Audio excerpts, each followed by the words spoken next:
अध्यात्म विज्ञान कोई धर्म या संप्रदाय नहीं है, ये स्पिरिचुअल साइंस है जो कुदरत के कानून पर आधारित है। ये विज्ञान पूरे ब्रह्मांड के सभी रहस्यों को उजागर करता है और जीवन के सभी पहलुओं को समझने के लिए एक नई दृष्टि देता है।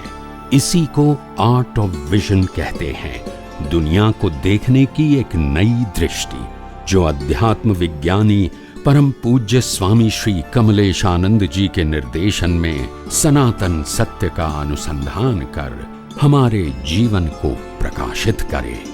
जय सच्चिदानंद। भाइयों और बहनों, मातृशक्ति को नमन। हम लगातार प्रगति कर रहे हैं। प्रगति दो तरह की होती है, एक भौतिक प्रगति। भौतिक प्रगति के लिए साधन जुटाने पड़ते हैं, आदमी को व्यवसाय करना पड़ता है, वो रियल पुरुषार्थ कहलाता है। लेकिन हमारी सत्संग है वो आध्यात्मिक पुरुषार्थ है, वो रियल पुरुषार्थ है, भीतर का पुरुषार्थ है। ये हमको समझना पड़ेगा कि रियल और रिलेटिव पुरुषार्थ जो है, ये दो चीजों को समझना बहुत ज्यादा जरूरी है। कल मेरे को जब मैं बैठा था तो एक जो है सज्जन मिले, तो हमने कहा एपिसोड चल रहे हैं स्वामी जी के साथ में और ये चल रहा है, शॉर्ट के अंदर मैंने उसको बताने की कोशिश करी। तो उन्होंने कहा, वो काफी बड़े अच्छे उद्योगपति थे, मेरे मित्र ही है। उन्होंने कहा, सोनराज जी, मेरा मन सिर्फ फैक्ट्री को चलाने में, उसको प्रगति करने में, और फैक्ट्री अच्छी चले, प्रोग्रेसिव रहे, उसकी कमी बेसी को ठीक करना, उसी में दिलचस्पी मेरे को सबसे ज्यादा लगती है। और आप जो कहते हो कि भाई जो है वो आत्मा की अनुभूति करो और जो है कुदरती रचना देखो, ये समझ में नहीं आता है। तो फिर मैंने अपने हिसाब से उनको रास्ता बताया कि आप किस तरीके से इसको प्राप्त कर सकते हो। तो मैं आपके मुखारबिन से सुनना चाहता हूं कि ऐसे लोग हैं जिनको की भौतिक क्रियाओं में ज्यादा रस आता है, लेकिन उनके भीतर कहीं कहीं बीज अंकुरित है कि वो बदलना चाहते हैं, वो सनातन सत्य को जानना चाहते हैं। तो ऐसे लोगों के लिए क्या जो है वो सरल सीधा सहज नुस्खा देवे कि वो भी उसमें धीरे धीरे धीरे एंट्री लेकर के और फिर उसको समझ करके अपनी दृष्टि को बदले। तो कृपया आप अपने मुखारबिंद से ऐसे जो लोग अन्य अन्य चीजों में बहुत ज्यादा दिलचस्पी लेते हैं, कैसे अध्यात्म विज्ञान की तरफ मोड़ सकते हैं उनको धीरे धीरे, कृपया वो। प्रश्न के लिए धन्यवाद और सभी श्रोताओं को मेरा नमस्कार। देखो, जो विचारक लोग हैं वो तो एग्जाम्पल से समझ जाते हैं कि हम क्या कहना चाहते हैं। सिंपल बात ये होती है, मकान और मकान के मालिक, कार और कार के मालिक, और शरीर और शरीर के मालिक अलग है। इसीलिए हम मकान में करेक्शन करने की बात करते हैं, कार में करेक्शन की बात करते हैं, या शरीर में करेक्शन की बात करते हैं। ये तो आध्यात्म विज्ञान का विषय नहीं है। आध्यात्म विज्ञान का विषय ये है कि जो शरीर कहो, कार कहो, ये जो अपना प्रोग्राम लेकर आए हैं, वो तो प्रोग्राम कुदरत फिनिश करने के सभी प्रकार के संयोग भी देंगे, और मन बुद्धि चित्त अहंकार तो आप खुद लेकर ही आए। इसीलिए उसमें कोई परिवर्तन करना है, बदलाव लाना है, या करना या न करने की बात है, वो तो आध्यात्म विज्ञान का विषय नहीं है। हम ये कहना चाहते हैं कि आप मालिक बन के मजदूर क्यों बनते हैं? क्या बताया? मालिक बनकर मजदूर क्यों बनते? आप शरीर के मालिक हैं, आप शरीर के मजदूर नहीं है। या मजदूर का मतलब आप शरीर को चलाने वाले नहीं है। आप समझे? जैसे मैं फैक्ट्री का मालिक हूँ, तो फैक्ट्री को चलाने के लिए तो मेरे बहुत कर्मचारी है, लेबर भी होंगे, मैनेजर भी होंगे, क्लार्क भी होंगे, असिस्टेंट भी होंगे, सुपरवाइजर भी होंगे, प्यून भी होगा, सिक्योरिटी गार्ड भी होगा। ये सभी की बदौलत ये फैक्ट्री चलेगी। मैं तो मालिक हूं। तो मालिक की तरह है तो अच्छी बात है, मगर मालिक मजदूर बन जाएंगे और उसमें अपने आप को बड़प्पन मानते हैं, बस वहां मिसअंडरस्टैंडिंग है। इतना जरूर ध्यान रखो कि जो फैक्ट्री होती है वो मालिक है वहां तक चलेगी, नहीं तो और कोई मालिक आएगा, बिना मालिक फैक्ट्री नहीं चलेगी। तो मालिक की कीमत है। अगर कभी कभी मालिक मर जाने के बाद कोई चलाने वाला नहीं है तो बंद भी करनी पड़ती है, सब बेकार हो जाते हैं। कोई भी सिस्टम हो उसको चलाने वाला चाहिए। तो बात यह है कि आपके आधार से शरीर है, शरीर के आधार से आप नहीं है, और आप मानते हो कि शरीर और सभी अवस्थाओं के आधार से मैं हूं। ये मान्यता को पहले तोड़ दो। हम ये नहीं कहते शरीर और शरीर की अवस्थाओं को बदल दो, बंद करो, चालू करो, सुधारो, परिवर्तित करो, ये भी हमारा सब्जेक्ट नहीं है। हमारा सब्जेक्ट है कि आप शरीर नहीं हो, आपकी हाजिरी से शरीर का अस्तित्व है, और बिना आपकी हाजिरी शरीर कुछ भी नहीं कर सकता है। शरीर का कोई भी पार्ट कुछ भी नहीं कर पाता है। ये एक दृष्टिकोण। दूसरा दृष्टिकोण ये है कि ये जो शरीर है उसको माने तो जन्म के रूप में दिया है, मगर एक दिन जलाने वाले हैं वो भी तो सुनिश्चित है। और शरीर को जो मिलता है सत्ता, संपत्ति, संसाधन, वो भी हमारा तो नहीं है, और इसलिए शरीर के साथ वो चला भी जाता है। हम जो शरीर के मालिक हैं, यानी हमारा जो परमानेंट एग्जिस्टेंस है, इसके वैल्यू करें कि जो कुदरत ने दिया हुआ शरीर और कुदरत ने दी हुई अवस्था और दिया हुआ शरीर अवस्था जो कुदरत अंत में ले लेती है, इसमें ज्यादा फोकस करें, जागृति रखें, या जो मैं था, है और रहूंगा उसकी अनुभूति के लिए मैं ज्यादा फोकस करूं। इतनी ही बात समझनी है। इसमें आपको बाह्य जीवन को परिवर्तित करना है, वो तो सब्जेक्ट ही नहीं है, तो डरने की क्या जरूरत है। और दूसरी बात, जब आप ये विज्ञान को विज्ञान की तरह समझोगे तो शरीर को जब अप्स एंड डाउन्स आएगा तो आपको स्थिरता रहेगी, क्योंकि मालूम है ये कुदरती रचना है, ये अवस्था आई भी है जाने के लिए। तो जो डर होगा भविष्य में क्या होगा वो नहीं रहेगा। या तो भूतकाल की चिंता सताएगी कि पास्ट में ऐसा ऐसा हो गया, अगर फ्यूचर में होगा तो, ये भी हमको जागृति में रखने की जरूरत, क्योंकि हमारा जीवन जो है ये विज्ञान अगर समझ में आ जाता है तो मालूम ये प्रोग्राम है, और इसीलिए आज हमारी जीवन में जो अवेयरनेस है वो प्रोग्राम को चेंज नहीं कर सकता है। इसीलिए मैं प्रोग्राम को चलाने के लिए मेरा अटेंशन होगा तो ही चलेगा, ये गलत मान्यता है। बाह्य जो अटेंशन है वो तो रहेगा, मगर जो आंतरिक अटेंशन है जिससे आपका अलग शरीर से जो अलग भाग है, बस वहां ही विज्ञान का प्रयोग है, जो शरीर से ही टोटल अलग है और कुदरती कानून से भी बाहर है। इसी के अवेयरनेस की हम बात करते हैं, वहां आध्यात्म विज्ञान उपयोग करना है। जो कुदरत और कुदरती कानून के अंदर दायरे में है उसमें तो हम बात करते ही नहीं, वो अपने आत्मा ही नहीं। हाँ, तो फिर डरने की क्या जरूरत है। बल्कि आप ये विज्ञान जानोगे तो अंदर से इतने अलिप्त रहोगे जैसे जनक विदेही। ऐसा नहीं कहा कि राजपाट छोड़ दो, घर परिवार छोड़ दो। तो बात ये है, जब बात शरीर और सनातन सत्य दोनों की आती है, तब हमको समझ में आना चाहिए कि सनातन सत्य वो ज्ञान दर्शन का विषय है और रिलेटिव सत्य प्रकृति का विषय है, मगर प्रकृति का क्रिएटर, ऑपरेटर, डिस्ट्रॉयर कुदरत है। इसलिए आज मैं अपने स्वतंत्र प्रयत्न से अवस्थाओं को परिवर्तित करूंगा, ये भ्रांति है। तो इसीलिए मैंने कहा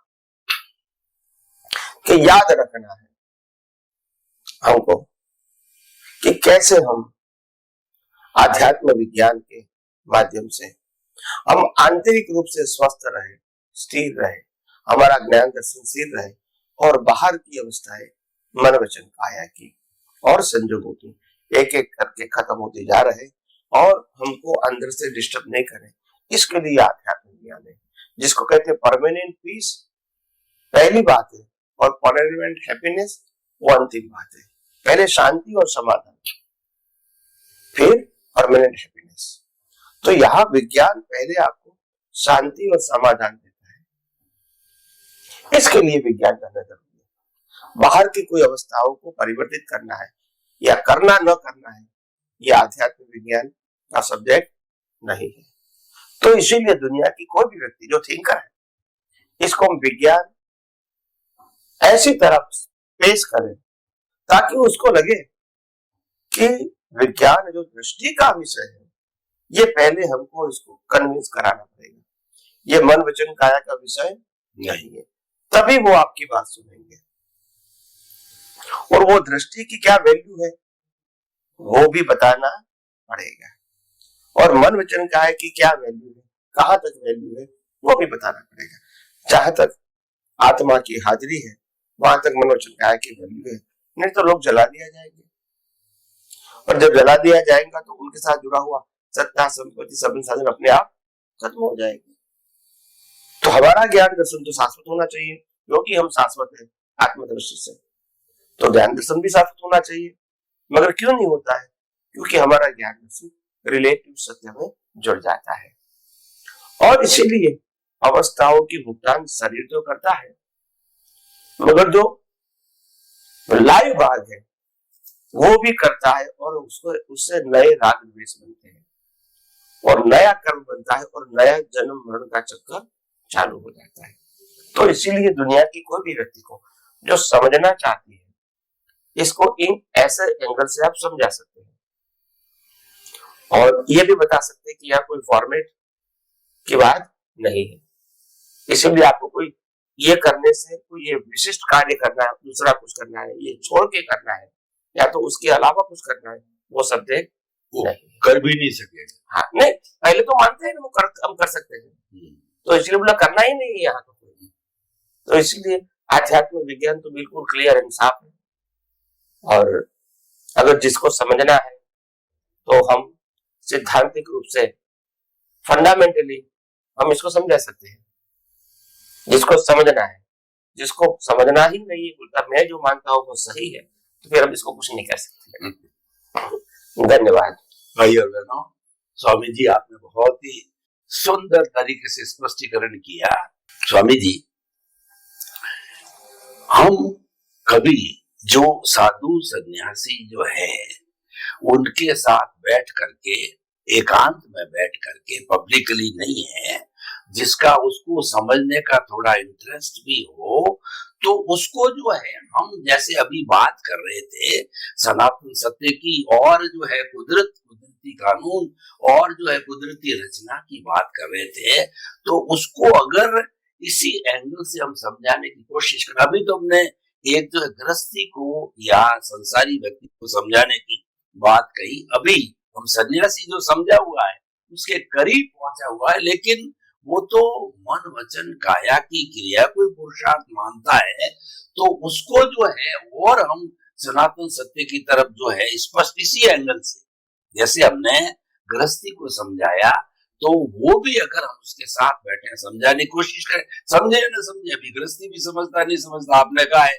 उसकी मर्जी है, समझता है तो हम तैयार है समझाने को, वो भी नहीं, हमारा कोई आग्रह नहीं है, लेकिन थोड़ी बहुत भी उसमें इच्छा हो सनातन सत्य को जानने की, तो उनको भी किस तरीके से हम स्टेप बाय स्टेप, 2-4 स्टेप के अंदर बैठ करके, 2-4 सिटिंग में बैठ करके और हमारी बात को बतावें, जो उसने मान रखा है कि जो है मन वचन काया को शुद्ध करना और इसका जो हर चीज का त्याग करना, पचकान करना, यही उन्होंने पुरुषार्थ मानकर, तो कैसे उनकी मान्यता को हम थोड़ा करेक्शन दे सकते हैं, सुधार सकते हैं, जो भीतरी हमारा दृष्टि विज्ञान, कैसे उनको समझा सकते हो, थोड़ा 2-4 स्टेप बताओ, क्योंकि ये परिवर्तन लाना है सन्यासी समाज में। प्रश्न के लिए धन्यवाद। देखो, संसारी और साधु, मेरे ख्याल से अगर साधु या सन्यासी जो ओपन माइंड का है और कम से कम कोई बात समझना चाहता है, तो विज्ञान तो उसको कंप्लीट समझाने की क्षमता रखता है और विज्ञान इसको प्रूव कर देता है कि आप साधु बने हैं, लोगों के कल्याण के लिए जी रहे हैं, आप परिग्रह रहित है, आपका संसारी जीवन नहीं है, आप शास्त्र के ज्ञाता हो, प्रवचनकार हो और आप बहुत सारे कष्ट जीवन में विहार करते करते झेलते हो, मगर इनके साथ अगर आप जिस प्रकार से बाह्य जीवन जी रहे हैं और वो बाह्य जीवन जीने का जो एक बोझ होता है, क्योंकि संघर्ष में जीवन होता है, इजी नहीं, तो बोझ तो रहेगा और हर समय जागृत और परिश्रम में भी रहना पड़ता है। साधु जीवन कठिन है, कभी भी कोई भी गुरु की आज्ञा है या कोई हमारे से सीनियर है, वो कोई करेंगे तो हमको तो करना पड़ता है, पसंद है या ना है, टफ है दिनचर्या। हाँ, तो इसीलिए हम ये कहते हैं कि ये जो जीवन जी रहे हैं वो आपका जीवन तो आपके कर्म के मुताबिक है ही, मगर ये जो जीवन जी रहे हैं अगर आप इसे अलिप्त रहोगे तो मैं समझता हूं आपको संभाव में रहने में आसानी रहेगी। अभी आपका जो जीवन है वो आप ऐसा मानते हो कि ये मन वचन काया मैं हूं और इसको चलाता भी मैं हूं, यानी मेरा कंट्रोल है, तो तभी उसको ठीक करने की कोशिश करते हैं। तो एक दिन तो हमको सनातन सत्य समझना पड़ेगा, मेरा तुम्हारा नहीं, सनातन सत्य जो कुदरत के कानून के ऊपर आधारित है। एक दिन तो आगे बढ़ने के लिए देखो, अज्ञान के साथ तो मुक्ति के मार्ग में आगे नहीं बढ़ सकते, प्रकार कोई भी है, अज्ञान तो अज्ञान ही होता है। तो हम जब किसी को कहेंगे, एक त्यागी व्यक्ति को, कि हमारे सब की जो शरीर की इंटरनल डिजाइन है क्या इक्वल है या अलग अलग है? इक्वल। तो इक्वल है। इक्वल क्यों है भाई? अगर मेरा शरीर है तो मेरी चॉइस होनी चाहिए ना, मगर ऐसा नहीं, क्योंकि ये डिजाइन कुदरत की है, इसीलिए सभी की सिस्टम एक ही है। तो पहले डिजाइन भी कुदरत की है, उसमें तो आप चैलेंज नहीं कर सकते। इसके बाद अगर सेकंड स्टेप में जाएंगे तो ये फिजिकल बॉडी जो पंच महाभूतों से बनी है, पृथ्वी जल वायु अग्नि आकाश, ये भी किसका है? कुदरत का है। तो उसमें तो कोई चैलेंज नहीं कर सकते। इसके अलावा ये शरीर को जिंदा रहने के लिए 80-100 साल इनको मिनिमम क्या चाहिए? शरीर को हवा पानी खुराक, वो भी कौन देती है? कुदरत। उसमें भी आप चैलेंज नहीं कर सकते। इसके आगे जाओगे तो हवा पानी खुराक शरीर लेंगे और इसको डाइजेस्ट करके ब्लड में रूपांतरित करना और बॉडी के सभी पार्ट्स को वो ब्लड या पावर सप्लाई करना, ये भी काम कुदरत करती है। तो इसीलिए हमको ये समझना है कि जैसे जैसे हम आगे बढ़ते जाएंगे वैसे वैसे हमको ये विज्ञान में और ज्यादा जानकारी या समझ मिलेगी। तो मैं मानता हूं कि ये जो आध्यात्म विज्ञान है, वो विज्ञान के माध्यम से लोग और कुछ ज्यादा जानना चाहते हैं, तो आगे आगे एपिसोड में हम बताते रहेंगे।